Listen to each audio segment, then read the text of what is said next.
السلام علیکم ورحمۃ اللہ وبرکاتہ۔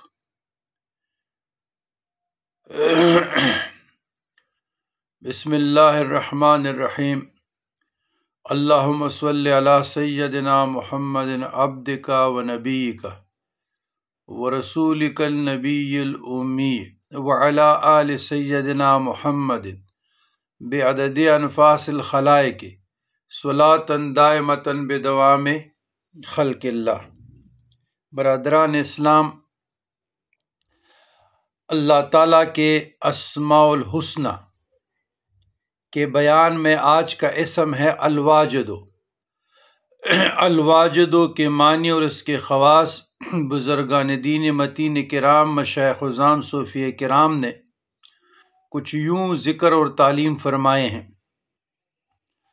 الواجد جل جلالہ، وہ جس کے پاس ہر چیز ہے، وہ غنی ذات جو کبھی مخلص و محتاج نہ ہو۔ خواص اس کے چھ ہیں۔ جو شخص کانا کاتے وقت ہر لقمے پہ یا واجدوں کا ورد رکھے، اعضا اس کے قلب کی طاقت، قوت اور نورانیت کا باعث ہوگی انشاءاللہ۔ یہ بزرگان دین کے مجربات میں سے، اور الحمدللہ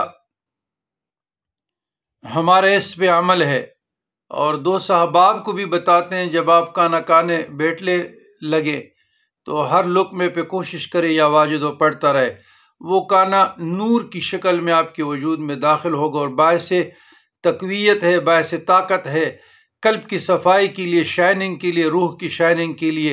یہ بزرگان دین کے مجربات میں سے اور ہمارے اس پہ عمل ہے۔ نمبر 2، جو تنہائی میں بکثرت اس اسم کو پڑھے گا مالدار ہوگا۔ نمبر 3، جو کوئی کانا کانے کے وقت ہر نوالے کے ساتھ اس کو پڑھے گا، جس طرح میں نے بتا دیا، وہ کانا انشاءاللہ تعالیٰ پیٹ میں نور ہوگا اور بیماری دور ہوگی۔ نمبر 4، جو اس اسم کو بہت پڑھے گا اس کا دل انشاءاللہ غنی ہوگا۔ نمبر 5، جو اس اسم کو پڑھے گا انشاءاللہ ظالم کے ظلم سے بچا رہے گا۔ نمبر 6، جو اس اسم کو اس قدر پڑھے گا کہ اس پر حال طاری ہو جائے اور اپنے باطن میں ایسی معرفت پائے گا جس کو اس نے پہلے مشاہدہ نہیں کیا ہوگا۔ تو یہ بزرگان دین کے مجربات میں سے ہیں۔ آپ لوگ کوشش کریں کہ ہر لقمے پہ یا واجدو کا اسم لیا جائے، اور باعث برکت بھی ہے، باعث رحمت بھی ہے، باعث نور بھی ہے۔ بزرگان دین صوفیہ کرام کے مجربات میں سے بھی ہیں، اور خصوصی طور پہ جو سالکین ہیں، جو صوفیہ کرام سے نسبت رکھتے ہیں، وابستہ ہے، تو ان تمام مریدین کے لیے، متقدین کے لیے